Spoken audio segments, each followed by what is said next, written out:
All right, we got 6 o'clock over here, Eastern time. I know you're on the West Coast, Cameron. We'll Mm-hmm. give it maybe like another minute just for everybody else to trickle in, and then we'll get started. Sounds great. Excited. Yeah, very, very much so. Been looking forward to this one all day. I knew that I was going to get to pull This out is some what's fun gotten me grams through the today. day. Yeah. Same. It's basically the exact same. I'm going with the mad scientist I coach. love it. Shout out to Dr. Bill. Shout out to Dr. Bill. Mm-hmm. Who is still on vacation. Lucky. Well, I mean, he deserves that. I think he's earned it. Absolutely. Very much so. All right. So it's 6:01 right now. I'm sure people will trickle in as we're going through, but we definitely want to get started. There's a good amount to cover and want to leave some time for any questions, anything people might have on Ardbeg in general. But do some quick intros. My name is Eduardo Dorado. Thanks everybody so far who's joining us. I'm the program manager here at Moet Hennessy. Work with some lovely brands, one of which being Ardbeg, and a special shout out to the Virginia ABC for getting this all set up. Very excited to have with me today Cameron George, our national brand ambassador, coming to us live from Seattle, Washington. Correct? Are you still in Seattle? Yep. Up here in the Pacific Northwest. Beautiful. We're going to talk some Ardbeg. We're going to talk some Wee Beastie specifically, but any questions, like I said earlier, if you weren't here already, if you have them, feel free to put them in the chat. Ask any questions in the Q&A.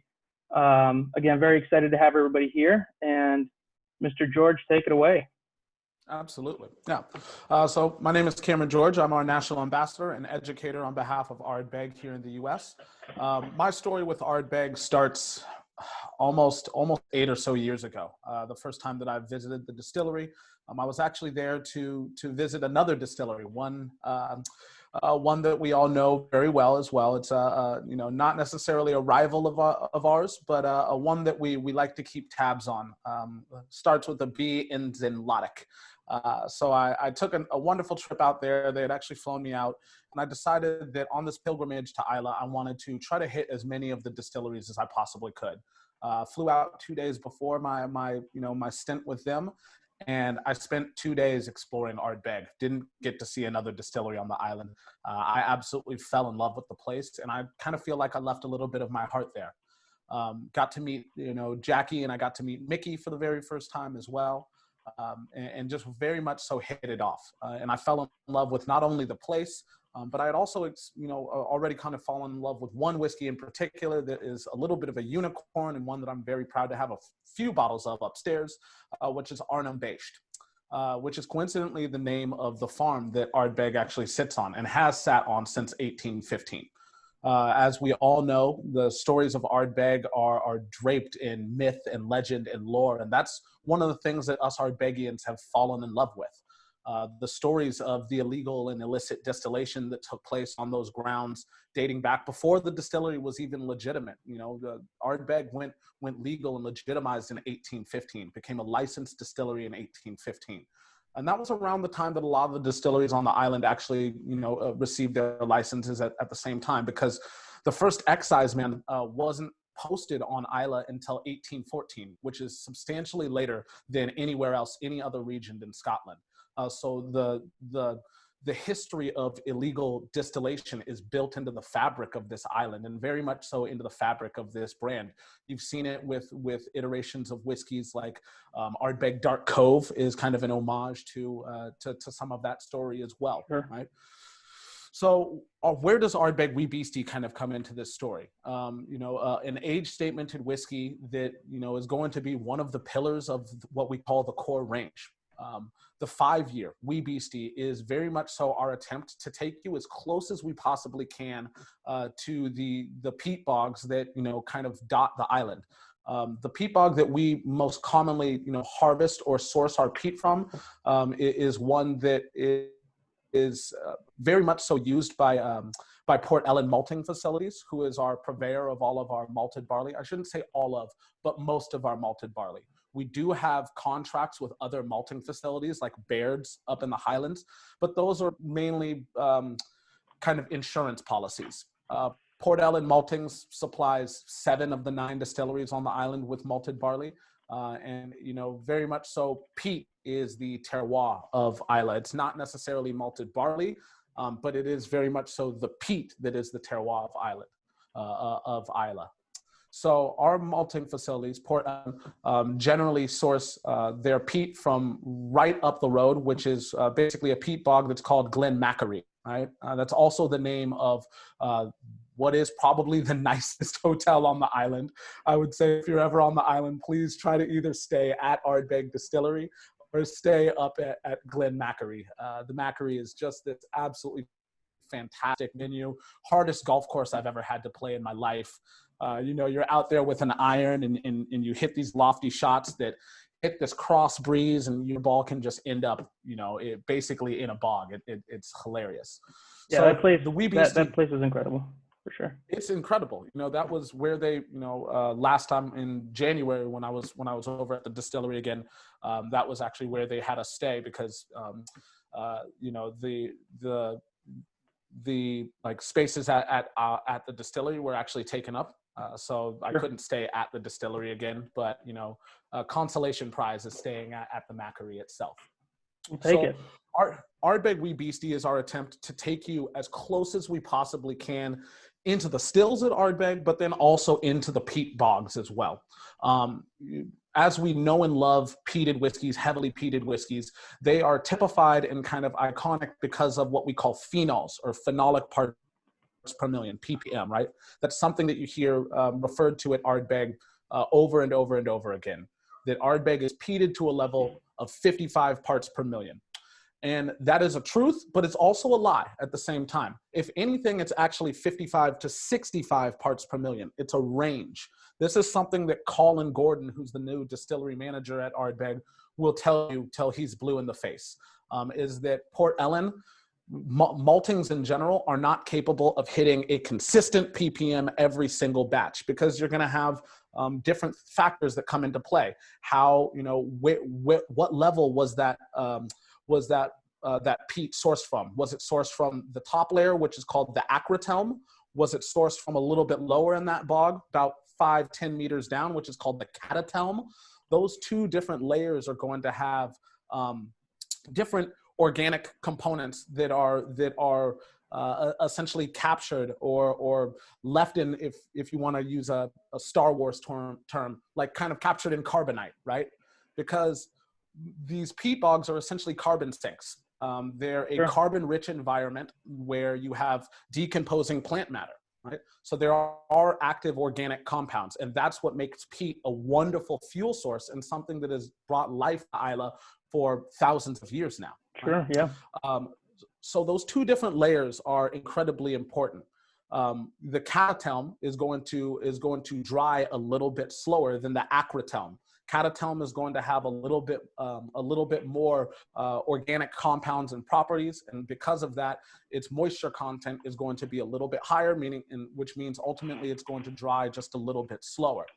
So, you know, when they're going to do a malting at Port Ellen Malting's facility, if they're using, you know, catatelm on that day, they might be able to achieve a ppm that's a little bit higher.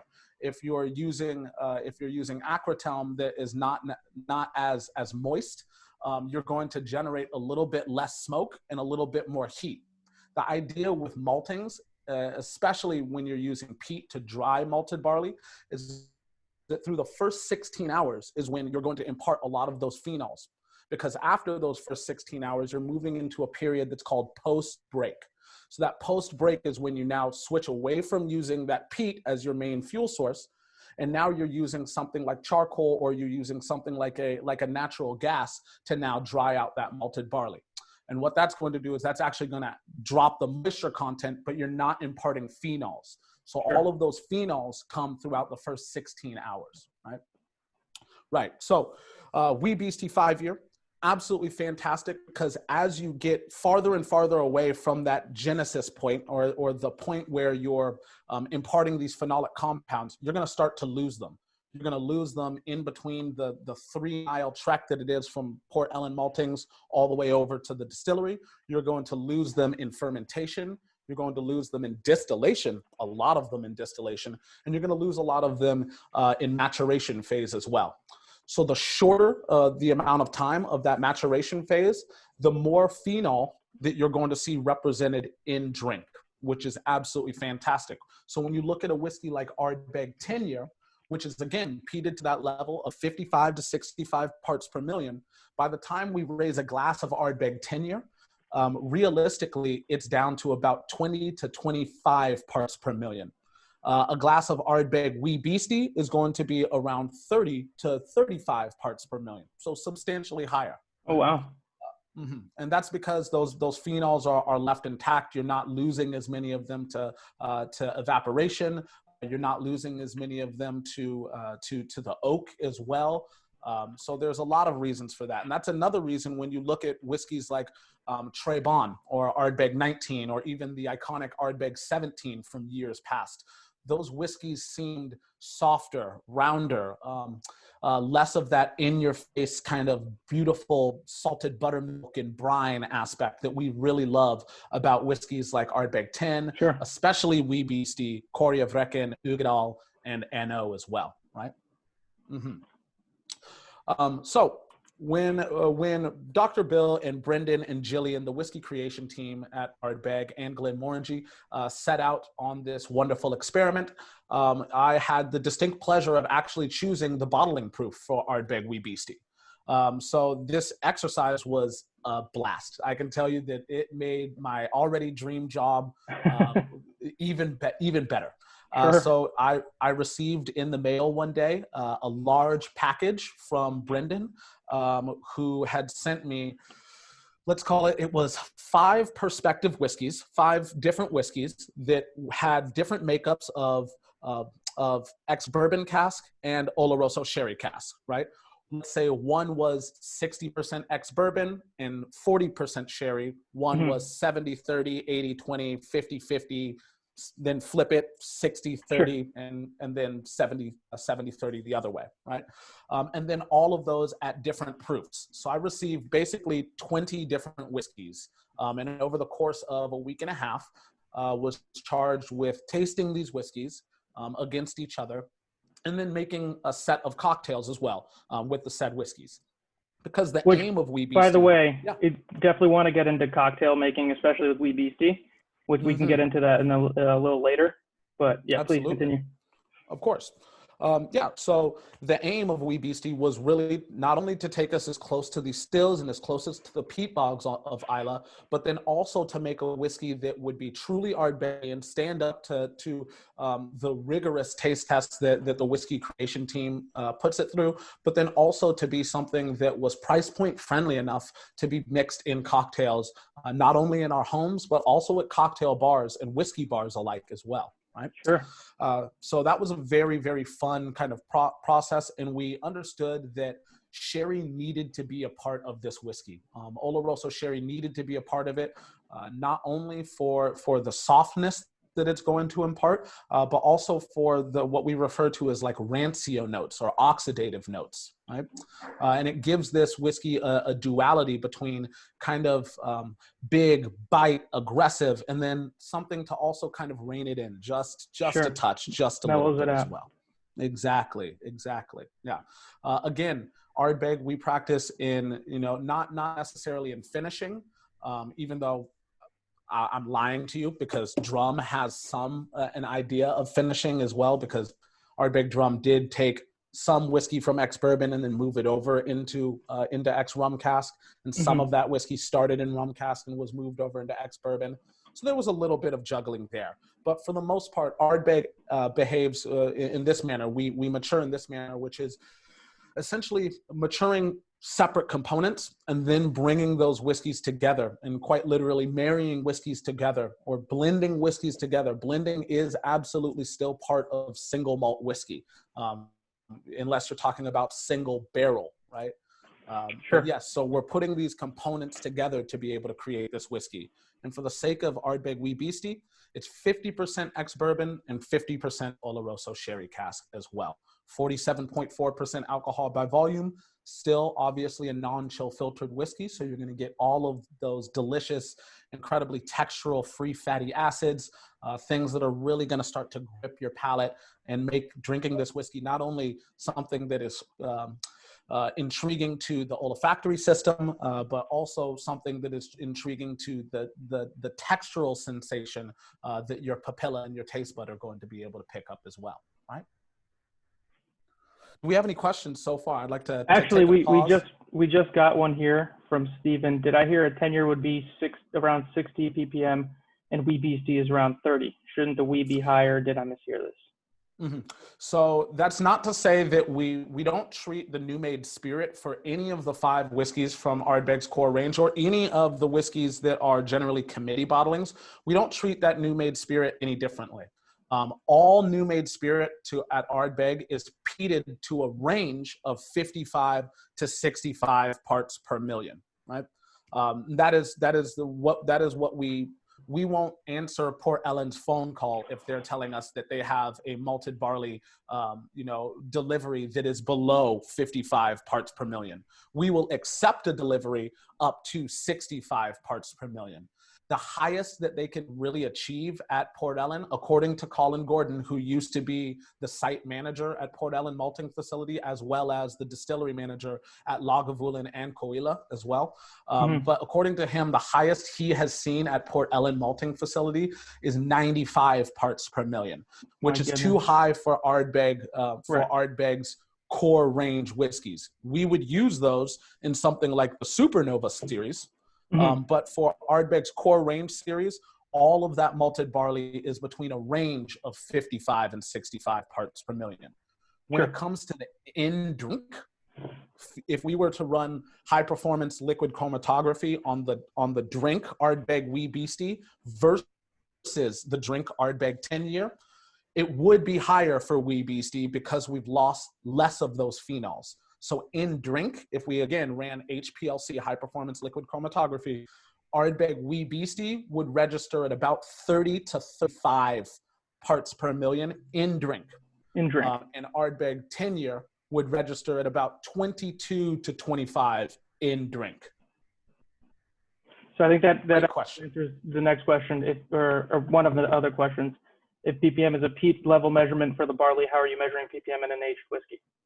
Oh, that's such a great question. Oh my goodness. That makes me so excited because those are the questions that we as whiskey drinkers should be asking. And that's something that we have asked of the whiskey creation team is why do distilleries mention ppm in reference to their raw ingredient, which is malted barley, but not in drink, which is what we as consumers actually get to engage with.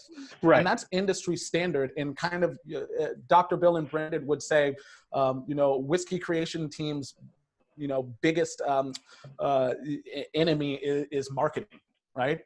Because marketing departments in the late 90s, early 2000s started saying, you know what, we can use this number, which is a high number, as a way to sell more whiskey.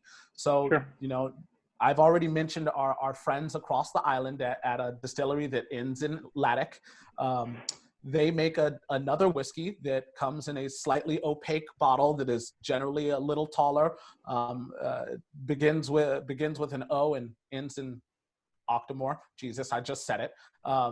So, when they're referencing their, 120, 300 parts per million, first off, there's multiple ways to measure parts per million. There's high performance liquid chromatography. There's like a gas chromatography as well, and then there's also like a colorimetric way to do it as well. There's not really an industry standard so far on one universal way to take that measurement. And because of the varying ways to take that measurement, you're going to be left with numbers that might not necessarily tell the entire story of that malted barley. And also at the same time, it's not going to tell us the actual story of the in drink.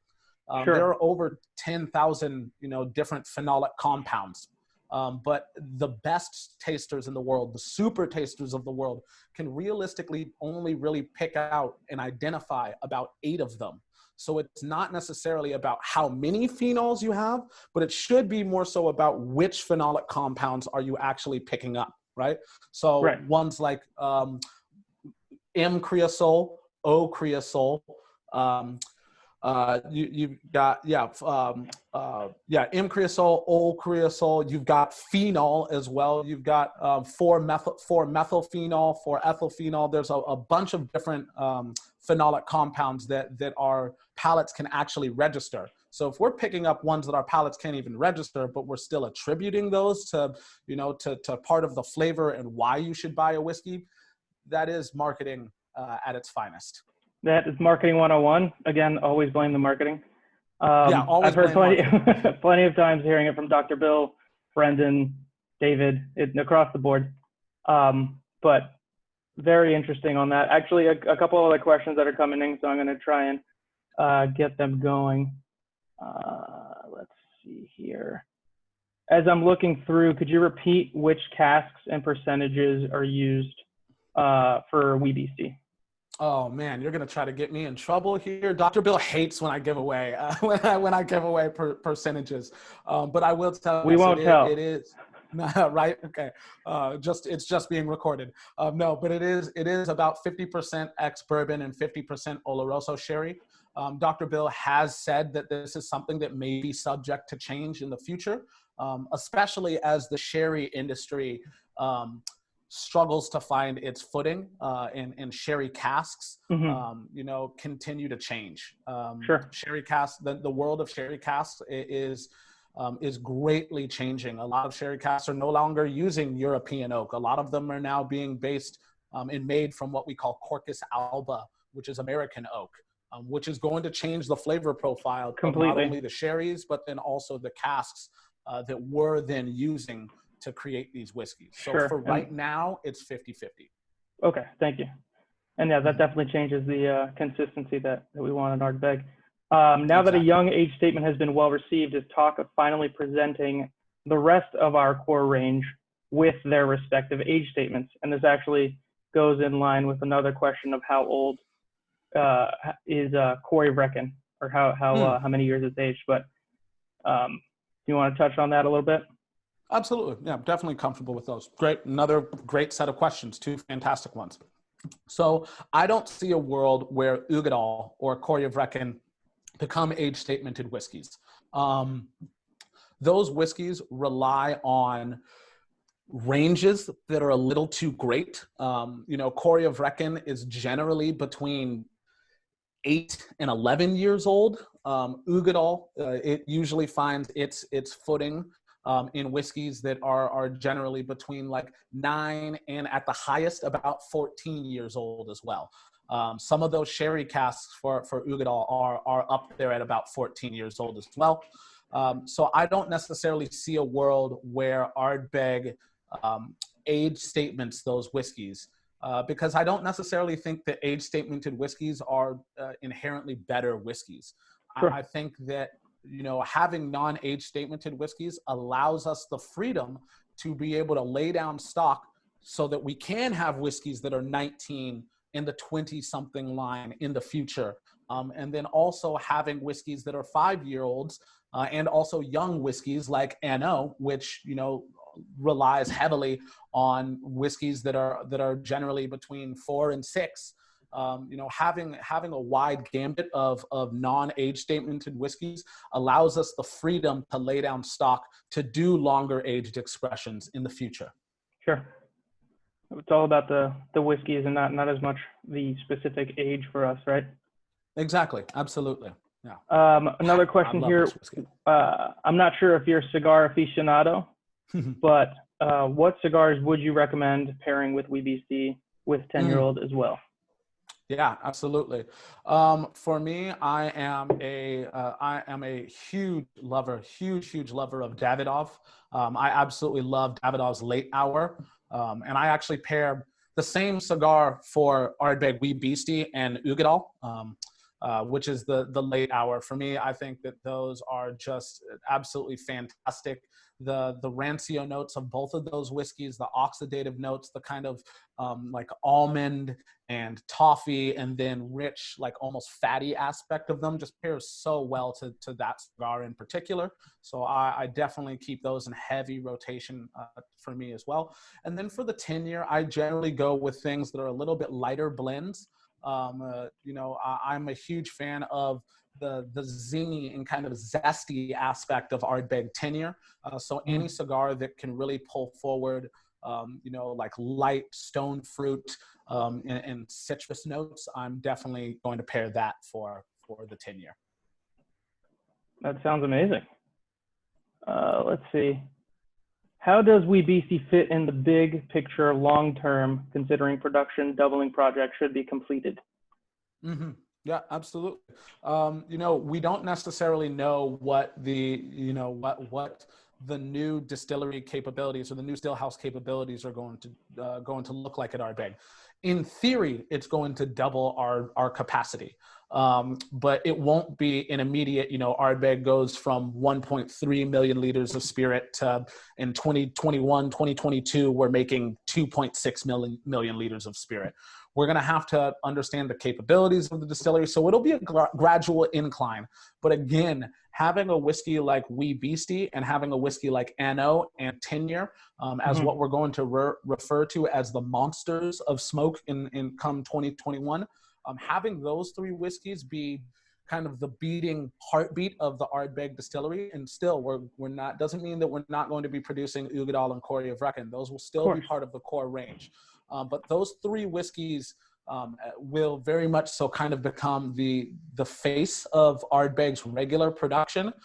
That will allow us to continue to experiment in the future. And I can tell you that at any given time, Dr. Bill and the whiskey creation team have about 10 different experiments from Ardbeg that are ready and sitting in glass, ready to rock and roll. So this will allow us to continue that. I believe it. I think even if he's on vacation right now, his wheels are probably still turning and he's figuring things out for both Glenmorangie and Ardbeg. I guarantee he is sitting somewhere drinking wine and thinking about how those casks or how that process could interact with Ardbeg Distillery. That's just who he is. That is who he is. As I go through some more of these questions, why don't we taste through this?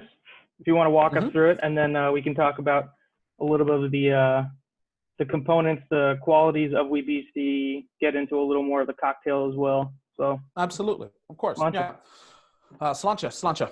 So first and foremost, I think that, we as whiskey drinkers are visual drinkers. We're visual eaters before anything else. So I always try to regard the coloration of a whiskey. It will tell us, a lot about the components that were used to be able to create this whiskey. On the eyes, Ardbeg WeBeastie actually has a darker coloration than Ardbeg 10-year, which is quite funny because it is a 5-year-old whiskey. Again, having a component that is aged in sherry cask, Oloroso sherry cask, is going to impart a lot of color, and it's also going to impart a lot of lipids and a lot of oils into this whiskey as well. So when I move a whiskey like WeBeastie around in its glass, those legs start to develop quite slowly. Again, this is a non-chill filtered 47.4% alcohol by volume. So this whiskey moves almost cumbersome in its glass, which is pretty interesting because again, whiskeys at Ardbeg have a tendency to not only be heavily peated, but then also because of the purifier, showcase this lighter and ephemeral note. So when I see how slowly these legs develop, that tells me a lot about the texture that I'm going to be able to pull up from this whiskey as well. From first engagement on my nose and olfactory system, which I generally take from below my chin, because again, Ardbeg has this tendency to have components that are more ethereal and can start to evaporate and come out of solution. So I can smell a lot about what's going in this glass and tell a lot about what's going on in this glass, even from down here. Walnuts, a lot of lipid fats, almost like prosciutto kind of going on, black pepper, lemon peel as well, all that happening from down here. As I move it closer to my olfactory system, something that I'll always do is I will blow into my glass of whiskey, kind of like that. And that will start to help some of those more volatile esters dissipate. It'll get them out of the glass. And then when I really dive my nose down in there, I'm actually getting a full spectrum sense of all of the olfactory sensations that I'm going to be seeing. Peaches, white stone fruit as well, fleshy stone fruits, black pepper, bogwort, and myrtle. Those are two components that actually exist in peat. Very vegetal almost. Mm-hmm. And saline, lots of salt. That's one way that I can identify peated whiskeys is salt. They always smell smoky to me and salty. Now on the palate, Slanjava.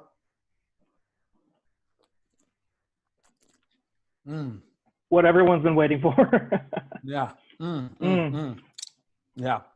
On the palate, there is this dryness that then kind of, there's this initial burst of dryness that's followed by these hits of almond, mocha as well. Definitely like dry espresso, dark baker's chocolate, black pepper. There's that Ardbeg citrus as well. What I identify in the Ardbeg new make is generally like lemon or lime or high acidity.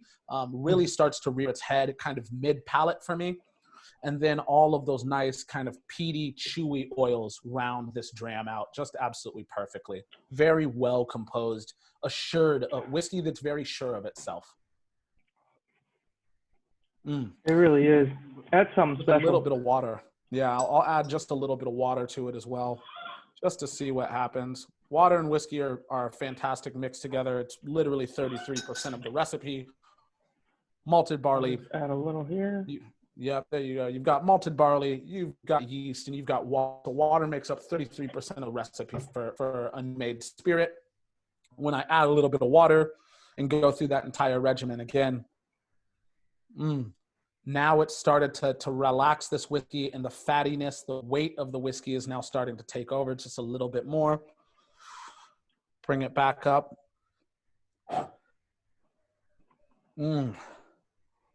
Now I'm getting this waxy kind of aspect that started to creep to the forefront. I could do this all night. This is right. And there's a softness that's now developed and kind of replaced that initial kind of burst of nuttiness with a softness. It's now a softer introduction, and the mid palate has transitioned into a little bit more like of an herbaceous and herbal component, which I'm absolutely a fan of. That's incredible. Yeah. Quick question here. What is it, because the ages are similar between NO and Wee Beastie, what would you say are the major points of difference between the two? Great question. We've got some fantastic questions coming in. I'm gonna be got a great audience. This is a great audience today. I'm very happy to be sharing this experience with you all. So because the ages are similar, you would think that these two whiskeys would share a little bit more in common, but they are worlds apart from each other. NO has more components that are being utilized in it than Wee Beastie does. With Wee Beastie, simplicity was a little bit more the name of the game, because again, we want those peat bogs and we want that new made spirit, the grainy aspect of the new made spirit to creep through just a little bit more. With NO, NO is designed to kind of be almost like a compilation of some of the greatest hits from the distillery, right? So in a whiskey like Ardbeg NO, you've got first and second fill ex-bourbon barrels, which make up the heart of Ardbeg. All Ardbeg tenure is first and second fill with a little bit of third fill ex-bourbon barrel. Wee Beastie, first, second, little bit of third. Same thing for Uigeadail and Corrie of Wrekin as well. For a whiskey like Corrie of Wrekin, you're going to add into that equation a little bit of French oak, virgin French oak. You take that idea and you apply it to NO, but instead of using virgin French oak, you're using virgin American oak, right? So that Quercus alba, which is going to give you lots of those toffee, creme brulee, toasted coconut, warm baker's spices like cinnamon, clove, eugenol, which is like a synthetic clove oil. All of those really spicy, but like kind of kitchen cabinet spices. And then with a whiskey like, with Uigeadail, you're going to have a little bit of sherry cask, Oloroso sherry cask as well, but when you apply that ideology to a whiskey like ANO, instead of using Oloroso, you're using Pedro Jimenez sherry cask, PX, Hmm. right?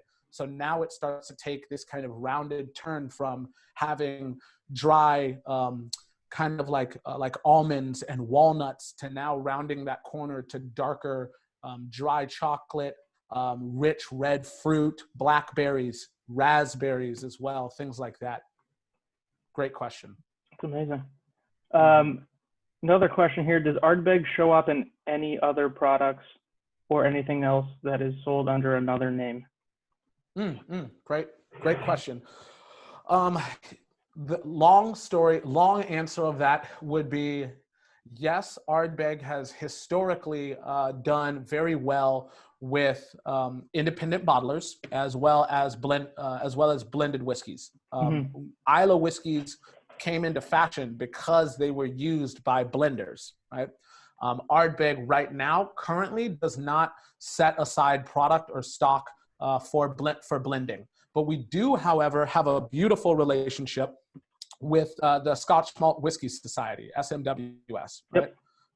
So SMWS used to actually be owned by Glenmorangie Company for quite some time before there was a parting of ways. For some time, that meant that Ardbeg and Glenmorangie did not necessarily contribute to SMWS bottlings. But I am happy to say that as of 2019, that that relationship has been rekindled. So we will be seeing more Ardbeg at SMWS. And even though they have a very unique system for disguising or disclosing what distilleries they are using, there are Sure. websites online where you can figure out what number distillery Ardbeg is in the SMWS Codex. So yes, we will be contributing to some more independent bottlers in the future here as well. That's great news. I'm sure a lot of people are going to be excited about that. Mm-hmm, mm-hmm. Question here about Trey Bon. Yeah. Is Trey Bon going to stay in the core range? Has there been any thought of reducing it to a 17-year-old from the 19-year-old that it is now? So two fantastic questions again. Yes, Ardbeg Trey Bon will be a release that we do see. It is technically not part of the core range, but it is a recurring one-off release, if that makes sense, is how I've heard, and how I've had conversations with Brendan about Trey Bon. But it is not part of the Ardbeg core range due to its very limited allocated kind of stance. So Gotcha. it is not part of the core range, but we will see Trey Bon every year. And from what I know right now, there is no thought of bringing it down in age statement down to a 19 or 17-year-old whiskey, which of course would revive one of our favorites, which was Ardbeg 17. But at the current distilleries state, I don't believe the 17 will come back right now, but there is talk of other age statemented whiskeys making an occurrence from Ardbeg. Beautiful. And right now we're on the second batch Batch 2 of 19, going on to the third batch next year. Yep, absolutely. And the batch three's iconography, the logos that are kind of the little stories, the visual stories that exist on the outside of all Ardbeg bottlings, especially with the 19, and as we call it, Trey Bon. The iconography for next year's batch 3 is beautiful. It's fantastic. Amazing. Let's see, one more question here as they keep trickling in. There have been some articles about some island distilleries severely ramping down on production due to tourism or lack of tourism. Is there any talk of this at Ardbeg to essentially ramp down on production? No, we just spent a bunch of money building out a new still house, which looks absolutely fantastic. A bunch of money investing into 4 new stills that are all designed by Forsyth, the fantastic Scottish still designer and maker. So right now we are not planning on slowing down. The Ardbeg rocket is if anything on the rise. Beautiful. I love that. And I'm sure a lot of people on here love that too. Okay. Let's talk a little bit about cocktails on the Wee Beastie because I think it's an actual, it's a fun concept. I know single malt and Scotch cocktails are um, kind of seen as not as popular as other, base spirits Hmm. would be, but with Wee Beastie we have something special here, and I know you've crafted a bunch of cocktails on your own, so I'd love to hear that from you. Yeah, that's something that we were told that Scotch whiskey is not for mixing, but creating flavors in Scotch whiskey is something that has been a consistent and a constant, right? You see this represented in the fashion of blending whiskeys together for their intrinsic qualities and values. You see this in the various iterations of Ardbeg that we have before us. If anything, I actually think that our whiskey creation team are essentially master liquid chefs because they take components and they put them together and create varying flavor profiles with each new batch and each new bottling that they put out. So we can take that exact same approach into our homes and into our bars as we start to engage with these whiskeys. So for a whiskey like Ardbeg Wee Beastie, the goal was to allow it the space to be clearly Ardbegian and bring this raw power to cocktails. So brown bitter stirred drinks like the Rob Roy is one of my absolute favorites. We actually did a very funny kind of cheeky video that I believe you can find on YouTube. And if you can't find it on YouTube, you can definitely see it on my Instagram at ardbegcam. But the Rob Roy video that we created for that was absolutely fantastic. I'm a huge fan of a classic Rob Roy cocktail. There's just really nowhere for Scotch whiskey to hide in that cocktail. So the better the whiskey is, the better that cocktail is going to be. And I think that Wee Beastie does an incredible job in that cocktail. My favorite Ardbeg cocktail of all time will definitely be the Ardbeg Daiquiri. I am a fanatic of citrus. I don't like cocktails that are incredibly sweet and out of balance. So I really love a daiquiri with Ardbeg that is 2 ounces of Ardbeg Wee Beastie, about 3/4 of an ounce of lime juice, and a 1/2 ounce of simple syrup. Shake it until it's incredibly cold. Fine strain it so that you remove any unwanted ice chips. And that cocktail takes me to a very, very happy place where I get to see the peat, all of the beautiful acidity that is in Ardbeg due in part to fermenting in all wooden washbacks, which gives us a really beautiful acidity in our new made spirit as well. And then also some of those softened, kind of rancio notes that come from that Oloroso sherry cask, very much so dance in that cocktail as well. So some of my favorites. Couldn't agree with you more on the daiquiri. When I Mm-hmm. was introduced to that, that's just one of the best cocktails you can make with Ardbeg, Oh, it's such a in great my one. opinion. And you can use, I love Tenure in that same exact cocktail. Tenure and Wee Beastie are the two that I use in that cocktail. Ano, I will generally use in richer, darker, more ominous cocktails, if that makes Sure, sense. sure. But Wee Beastie I can use in a multitude of different styles. Love it. Well, if you guys are on Instagram, ladies and gentlemen, I'm going to put Ardbeg Cam on here because Yep. he does have a lot of great cocktails, a lot of great Ardbeg insight, some really great segments on here. Yesterday we did a fantastic takeover of the Ardbeg USA social media channel, Nice.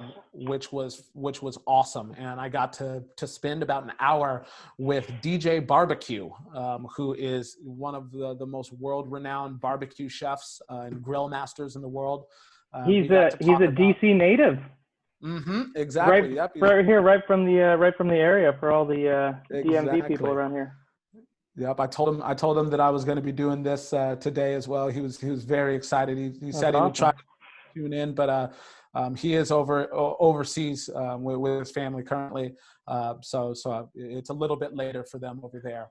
Fair. But yeah, it was absolutely fantastic getting to take over our social media platform with him yesterday and talk about pairing whiskeys to different styles of barbecue. And he made a 200-day dry aged ribeye that just looked incredible. It looked fantastic. That sounds amazing. And now I'm hungry. The other thing I wanted to plug on here before we're at time right now. If everybody wants to stay on, we'll stay on for as long as everybody wants to be on here for. But if you're not a part of the Ardbeg committee, you definitely should join. Not only just to keep in terms of in tabs with what's going on with Ardbeg and what's going on locally. We love to keep everyone involved. It's a great committee. Just a lot of fun people that you get to meet and a lot of great things behind the brand. So please join us on that. Absolutely. And looking over here. You know, I will say as well, the committee. I hear you, Timothy. The committee has. The committee actually, I like to think of Wee Beastie as kind of another ode to the Ardbeg committee, even though it's not a committee bottling. And bear with me as I connect these dots here, because the Ardbeg committee was created in 2000, off of the back of a closure that spanned from 1981 until 1989. There was a full year of production in 1990, and then the distillery shut down again from 1991 until 1997. So when we created the Ardbeg committee, it was genuinely to make sure that the distillery would never close again. You know, Dr. Bill will tell you that. Hamish, who has been a longtime Ardbeg ambassador, of course, will also tell you that. Yep, he's just absolutely fantastic. So the committee was created to make sure that our distillery would never have to close again. And some of the first bottlings from Ardbeg were that, you know, that PD road to Providence, you know, which were the Ardbeg very young, Ardbeg still young, Ardbeg almost there, Ardbeg Renaissance, and then the 10-year, right? Sure. So those were all, Ardbeg very young was about 6 years old, So we created the Ardbeg committee off of the back of very young whiskey. Ardbeg was relaunched off of the back of incredibly young whiskeys. And so in the year 2020, it's great for us to kind of zig when everybody else is zagging and going to incredibly high age statements. We're releasing high age statements, but we're also getting back to our roots, the same roots that we, you know, that the Ardbeg committee helped us find in 2000. So Wee Beastie wouldn't be possible if it wasn't for those initial early young Ardbeg bottlings as well. And I think that's such an impressive story with Ardbeg and such a fun brand to be a part of and see how it just comes back up from the ashes almost, with so much support and so much backing from everyone, because it is just such amazing liquid. We're happy to be a part of it. Let's see. Could you go over your recipe again one more time, just for everybody? Of course, yeah. So the Ardbeg daiquiri with Wee Beastie is 2 ounces of Ardbeg, 3/4 ounce of lime juice, a 1/2 ounce of simple syrup, 1-to-1 simple syrup. So easy. It's in the name. It's called simple syrup for a reason. 1 part sugar, 1 part water, just over low heat. That's how you make simple syrup. And it allows you a lot of control over the sweetness of your cocktails. If you're somebody like me who has a pretty dry palate, I generally like, you know, that cocktail with a 1/2 ounce of simple syrup. Sure. The Rob Roy cocktail, another very easy cocktail to make at home. 2 ounces of Ardbeg Wee Beastie, 1 ounce of sweet vermouth. I generally go with something that's very like herbaceous. You know, Cinzano is a favorite for me around the household as well. And then 2 dashes of the Angostura bitters, and I stir that cocktail and I strain it into a beautiful cocktail glass, and I am ready for a fantastic evening. Sounds amazing to me. Hope everybody caught that. What differences do you taste between, and I think this would depend on the whiskey as well, but between straight whiskey, about 5 drops of water, and then an actual like nice cube? Yeah, absolutely. So when you add an ice cube to especially, you know, non-chill filtered whiskeys, you have to have a conversation about texture again, right? And about lipids, which are essentially free fatty acids, right? So I like to think about it like an analogy would be like a stick of butter in a refrigerator versus outside of a refrigerator. outside of a refrigerator, those fats, those lipids spread a little bit easier on your English, your English muffin or your toast or whatever you're putting that butter onto. When you try to use butter fresh out of a refrigerator, it's kind of more taut. It doesn't want to spread. Those lipids aren't as malleable, right?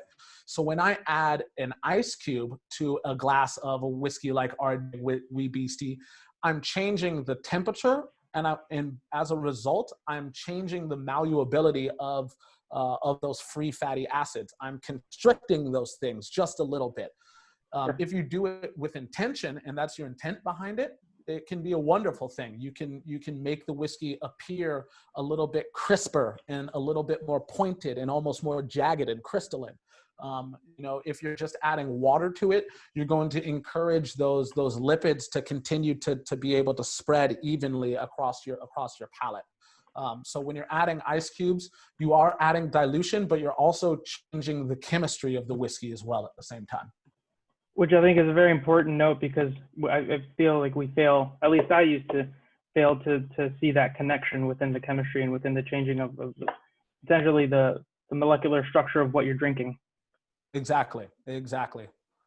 Thoughts on a penicillin in terms of the base? Would we use Wee Beastie, maybe 10? What are your thoughts? I think that Wee Beastie and 10-year are both going to be absolutely fantastic. You'll end up with a more citrus kind of laden cocktail if you're using 10-year, because the 10-year does step into that more like almost lemon, lime, yogurt, strawberry esters kind of aspect. A little bit more acidity in that whiskey. A whiskey like Wee Beastie is going to have a little bit more oxidation and kind of a rounded aspect because of that sherry cask that's going to be used in it. So you could use either of them. I am a huge fan of the penicillin cocktail. So great cocktail. And I don't usually use blended Scotch whiskey for the base. I just go all Ardbeg. I like that. Yeah. Go big or go home. I like it. Yep, exactly. Question on the Ardbeg Black. There were two versions, the general release and the committee, but the bottle says committee 20th anniversary. I'm actually going to see if I have that. But just the difference between the two and what you're getting in each bottle, if you could. Yeah. Same whiskey, exact same whiskey. Only difference is going to be the proof. I will actually even pour myself a little bit of the Ardbeg Black right now. Here we go. Ardbeg Black at 46% alcohol by volume. This is what we call the general release. We wanted to put a nod to the committee even on the general release, because the general release bottlings wouldn't happen without the Ardbeg committee. It is the committee that has allowed us to have the space to continue to experiment and innovate over the years as well. So this being the 20th year, we wanted to make sure that they were represented on all of the bottlings as well. For the committee release bottling, I generally see that whiskey as a little bit more tightly wound. The black currants, the like under ripened raspberry, all of those things are taut. They're very tightly wound. For the Ardbeg Black general release bottling, there's a softening of those fruity aspects. So instead of like under ripened raspberry, now it's softened into like almost Bing cherries, and it like almost kind of like fruit parfait aspect to it as well, where you get some tropical notes, almost like coconut, like toasted coconut, but that's going to be backed up by some delicious, really incredible soft fruit aspects as well. Oh, geez. And there's I don't know if you mentioned it, but the casks that we use for the black. Ooh, that was an interesting whiff that I just got. That was beautiful. Yes, so it is again ex-bourbon cask with a component that was matured in Pinot Noir casks. Yep.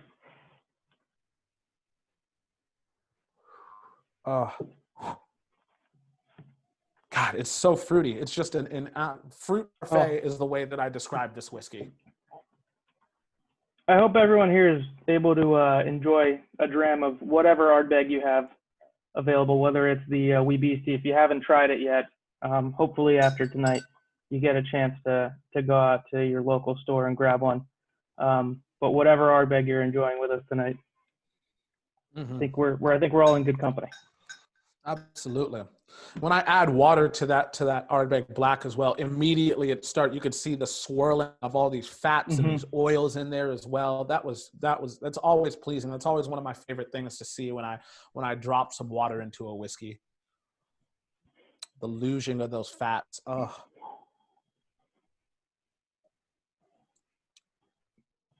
A little bit of water even softens this just a little bit more. That chocolate starts to become a little bit more creamy. There's, again, that waxy aspect as well. Softened like buttermilk is kind of the textural sensation that I get from it.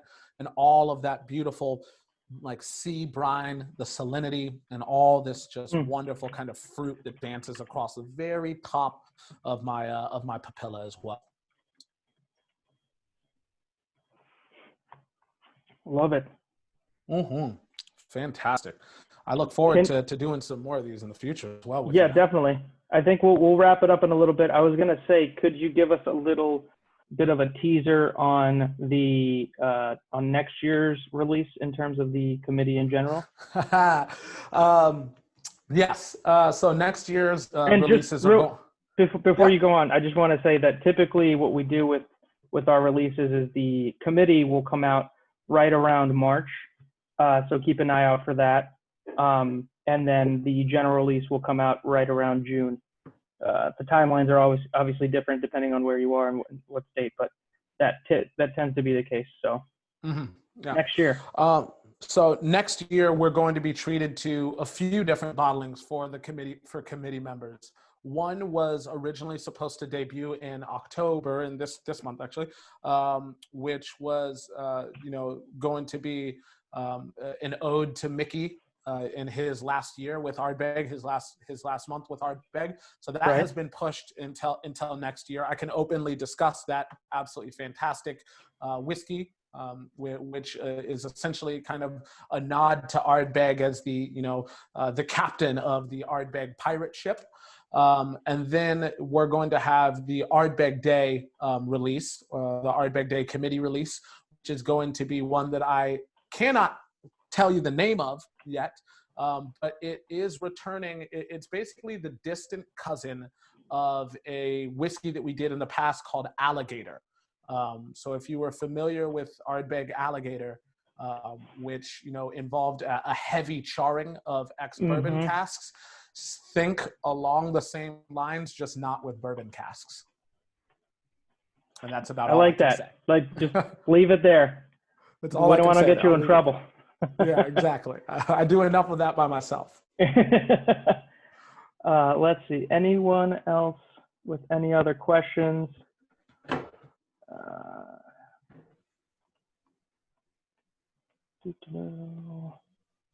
While I'm looking, Cameron, what's your favorite Ardbeg? Ooh, still Arnhem based. No pressure. That whiskey, Ardbeg Arnhem based, which was most of it was laid down in 1990. That whiskey for me, that was the whiskey that made me fall in love with the distillery. So in terms of like unicorn whiskeys, that's probably it. As my daily drinker, day to day, every time I walk through the Ardbeg core range, I'm able to pick out things I love about all of them. And as soon as I return back to the 10-year, it feels like home for me.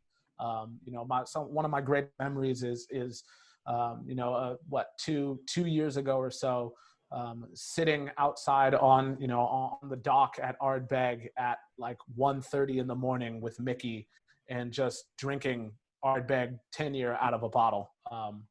And that to me, it reminds me of home. So, of the core range, Ardbeg 10-year for sure.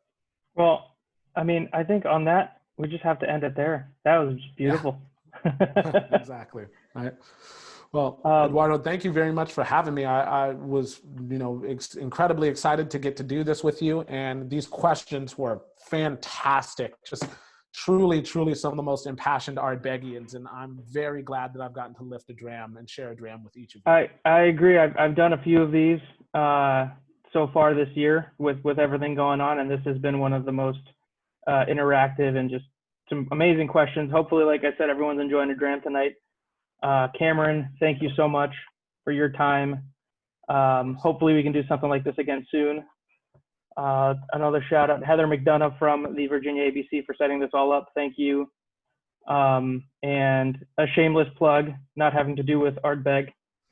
We do have a couple of more of these coming up, one in November and one in December, one for Glenmorangie with David Blackmore, and then in December with Hennessy and Jordan Bushell. So some great sessions coming up. Hopefully we'll have more. But thank you everybody for joining us tonight. Slàinte. Cheers. Slàinte.